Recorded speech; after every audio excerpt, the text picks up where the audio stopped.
Hello, beautiful. G'day, gorgeous. How are you? I know that's a silly question because you can't actually tell me, although feel free to write in the comments. But here I am. It's Wednesday at more or less 12:30 again, and it's great to be out here with you. I've spent another morning writing, and I have to say, just because of how my sleep's been the last couple of nights, and it's not a problem, it's just my body's going through some good changes, and that's created some disruption in my nervous system. And so the sleep's been a little bit odd. So this morning, I was feeling tired, and I thought, oh, I could just put my head down. I thought, no, I'm going to go live at 12:30. I need something to talk about. And I do, and I'm really glad. I just had to overcome myself a little bit. So let me show you the garden, because it's changed a lot since last week. That's the neighbour's tree fern. Actually, there's two of them there if you look carefully. I don't know if you can see, but there's two. Anyway, coming here, we are coming into the season of the lilies. And nothing's out, but you can see it's flowering. It's going to. And then we have the little roses. And we still have cineraria, but they're getting old. And the snow carpet is sort of exploding into this, well, it's called a snow carpet for a reason. And this Hokitika rose, oh, there we go. There's a fresh flower and a not so fresh flower. You can see it's rained a little bit. And look, some coriander that's running to seed. So I've got little baby plants there. I've been eating them. But some of them, you've got to have them run to seed. And then you get flowers like this. So that's all happening, and I just adore this. Every year I think, oh, it's such a scruffy plant, it's in the wrong place, and then it does this, and I think, oh yeah, this is why I love the Aucuba. And look, we have more roses, and yeah, cineraria. I really have to deadhead, but look at the bumblebee that's whizzing around in there. Don't know if you can see it very well. But there are lots of flowers, and there's the lovely white flowers on that tree that I don't know its name. And the rose here is going to start making flowers. Oh, and look, a single flower on the masquerade rose. I set a cutting from this rose a long time ago, and it's never grown very much because it really needs to be grafted onto a stock. It's not one of those roses that's strong on its own. But the flowers are pretty. And this is the white rue, which is coming up. So everything is sort of exploding. And look, compassion is doing its pink flower thing. So we get up close. Oh, hang on, something in the way. There we are. Compassion rose. Smells gorgeous. And seeing as we're here, I'll just pull that out because it'll come through in seed. So yeah, it's all a little bit wild, but my husband did weed eat here as preparatory to running the lawnmower over it. So I'm not quite as wild as it was yesterday. There's something else that I need to deadhead, but look, we've still got these purple campanula flowers. Granny's bonnet, not campanula, Aquilegia. Granny's bonnet. Anyway, so that's all growing and being beautiful. And there's just so much, it's so very alive here because we had rain and, it's nearly midsummer. And look at these beautiful glowing red leaves on the Aucuba. It's just lovely. G'day, gorgeous being. I can see that you're jumping on to be with me, and I so appreciate that. So, my husband's inside faithfully sharing this video out so that you get a chance to see me and talk to me while I'm live, which is also why I do this bit of a garden ramble. Look at the foliage on this. I mean, I know it's just a leaf. Hi, Bernadette, it's you, sweetie. Yay! But they're so lovely. So there's anemones, Japanese anemones, and this, unfortunately, as lovely as it is the thing that I have to eradicate, and that's not easy. But anyway, we've got leaves, we've got the last of the magnolia. Let's get up close. Look, you can see the flower, an empty flower here, this one. It's not actually two, it's not actually one, there's one here. Focus. There you go. Focus on the seed head, and then there's another one behind. So There are a lot of seed heads because it's nearly finished flowering. But you know, the garden is just so green. The weather's been really kind this year, which I appreciate. And look, the Deutzia is just coming out. Let me get up close to this. So it's beautiful. You can see these little sort of red spots on the outside of these pure white flowers. If you look inside them, there's nothing missing. And the buds, aren't they cute?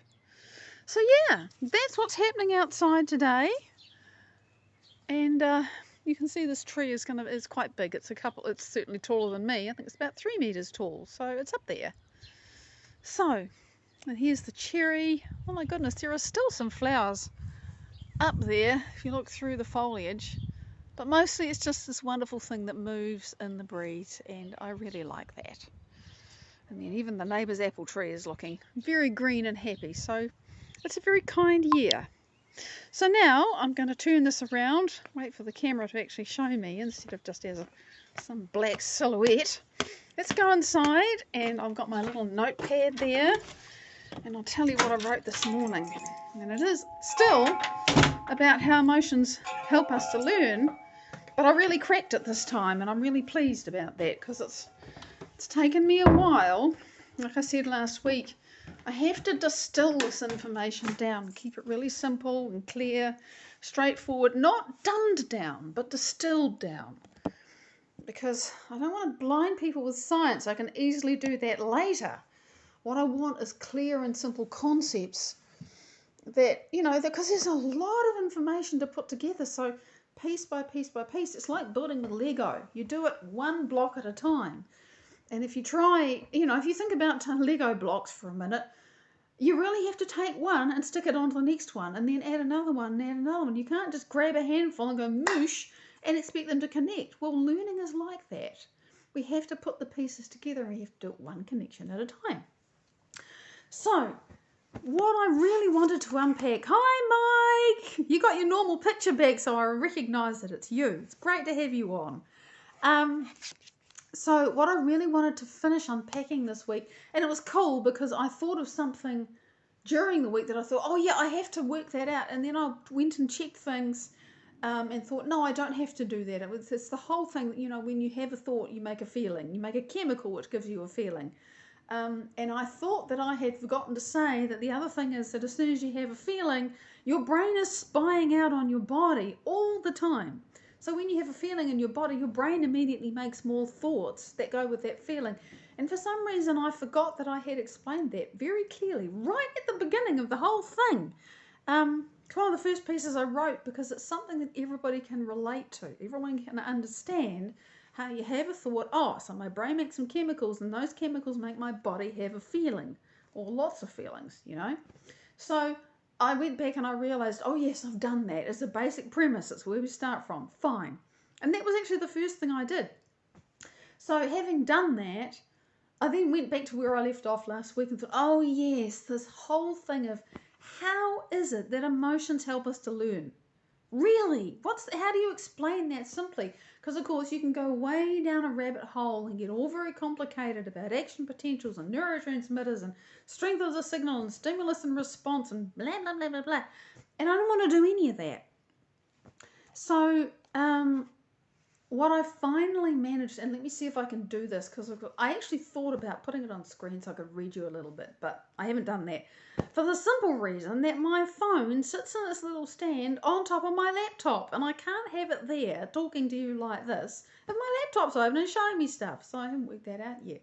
So, because in the writing already, I know I've explained that, I mean, we learn in two ways, right? We learn through repetition, like when you go to school and you learn times tables, or you learn, you know, anything that you decide to learn, a language, or how to make a carpentry project, or how to dig a garden, or anything that you learn that you just do because you're going to learn it.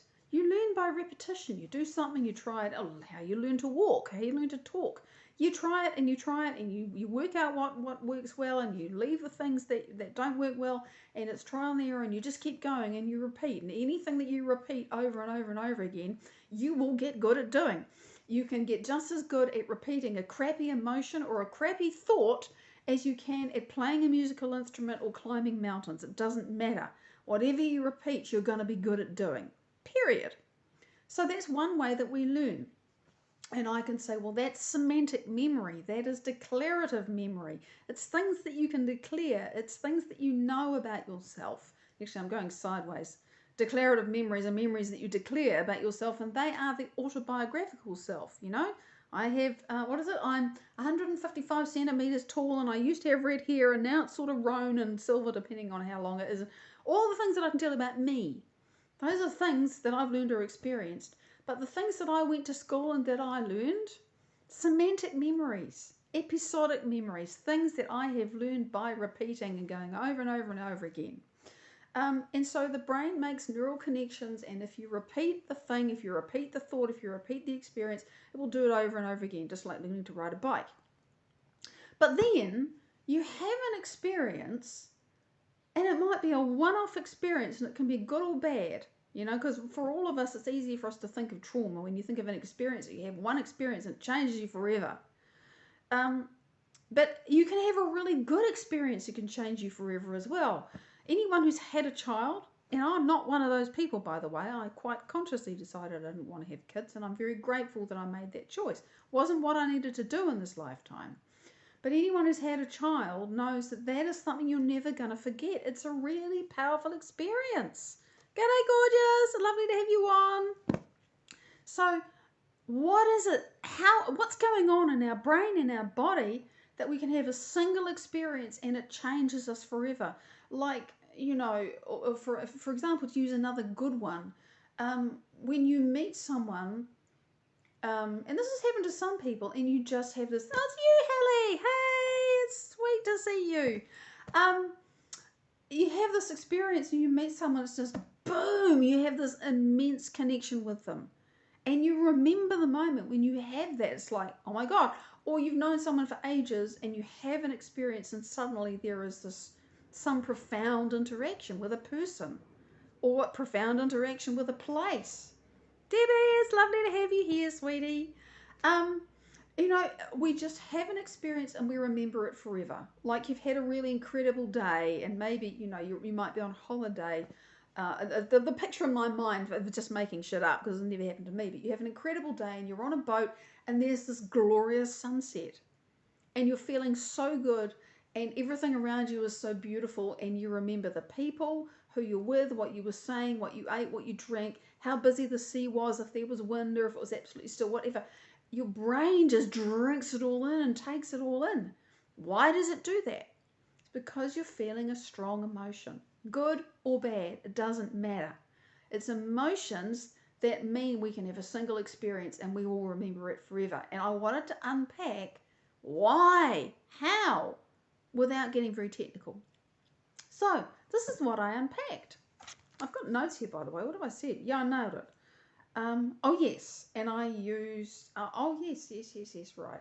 So I went back to, you may remember, we've got a family of cave people in this website content that I'm writing, and one of them is Amma, who is a woman who narrowly survives an attack from a large predatory cat.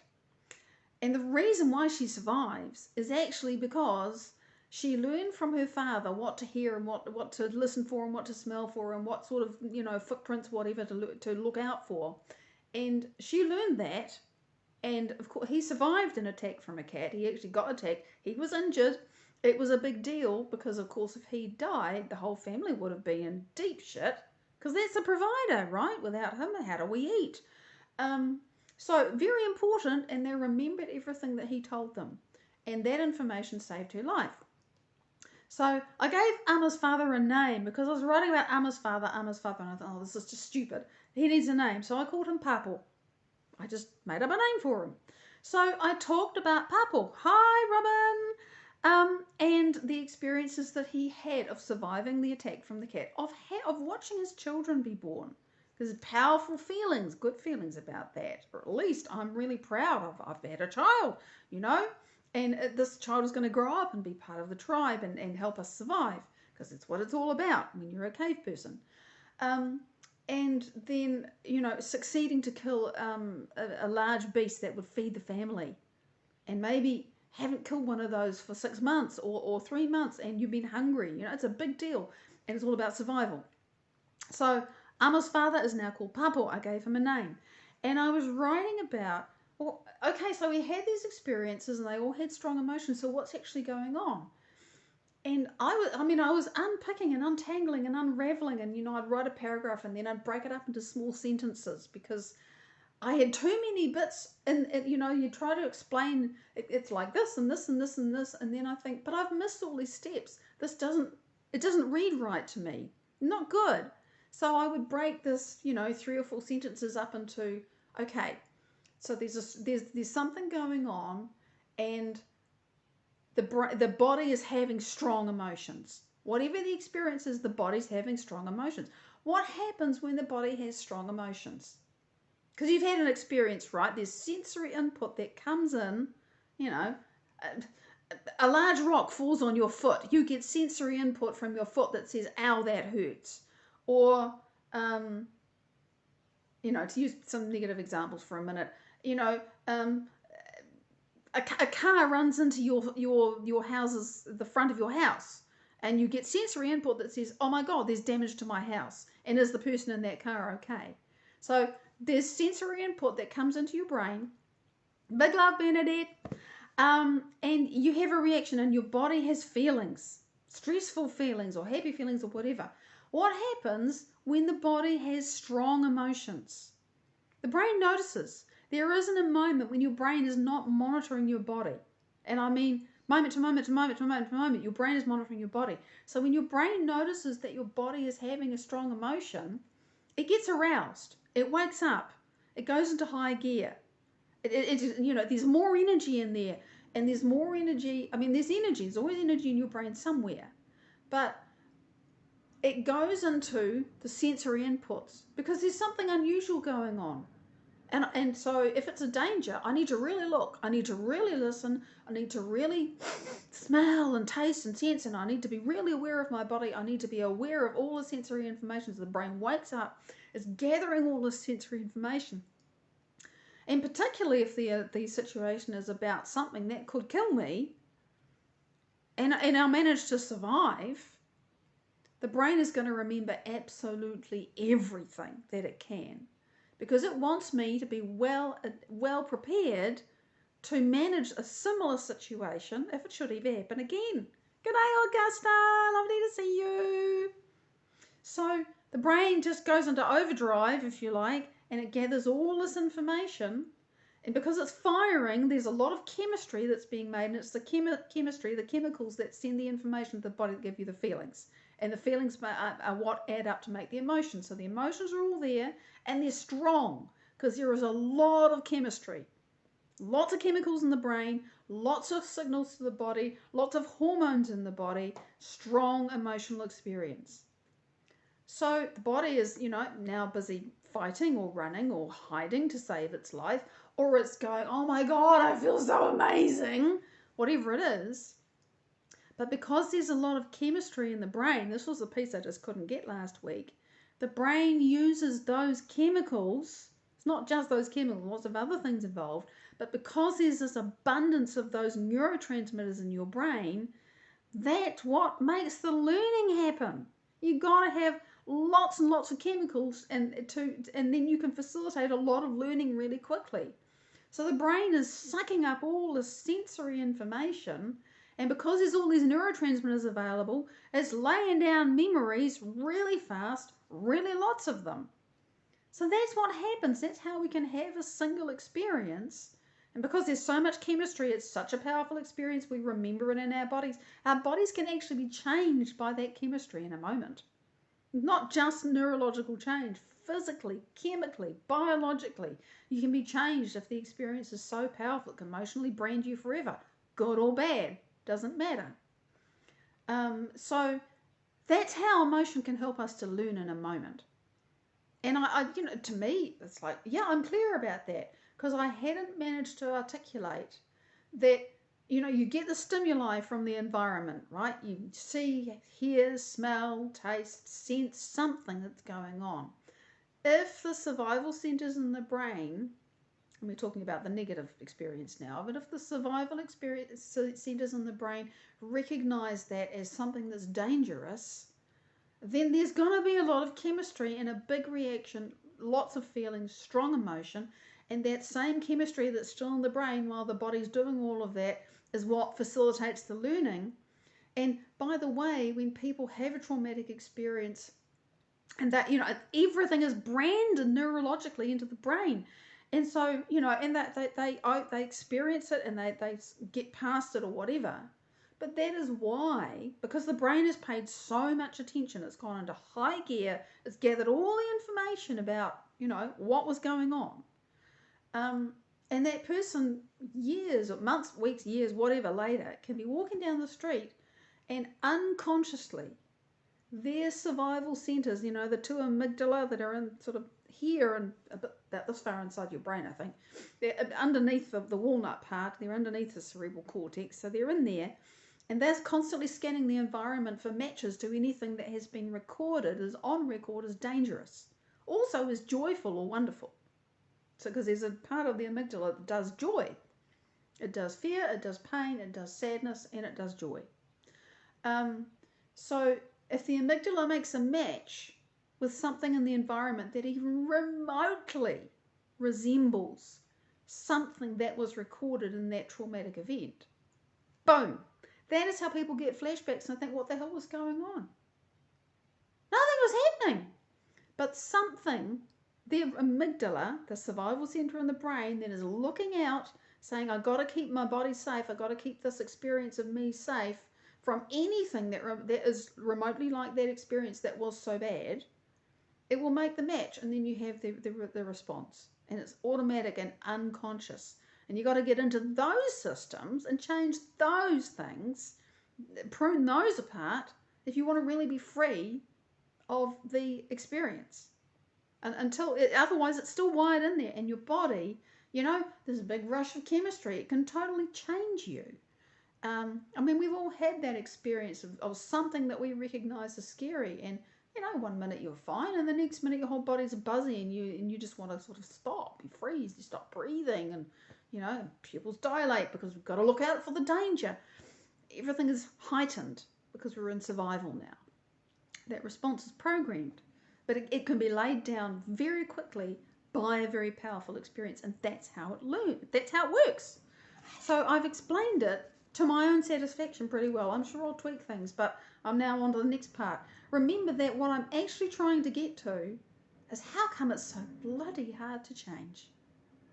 And you can start to see that if you have an experience that's recorded really powerfully in your brain by all that chemistry and all that, and then of course you remember it because it's really powerful and it's changed your body chemically.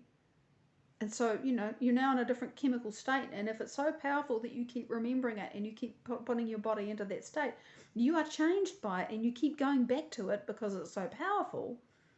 You've got to undo all of that. And also, you can't do it by thinking because it's in your unconscious and subconscious body-mind. So how do you change that? That's why change is so freaking hard. Okay?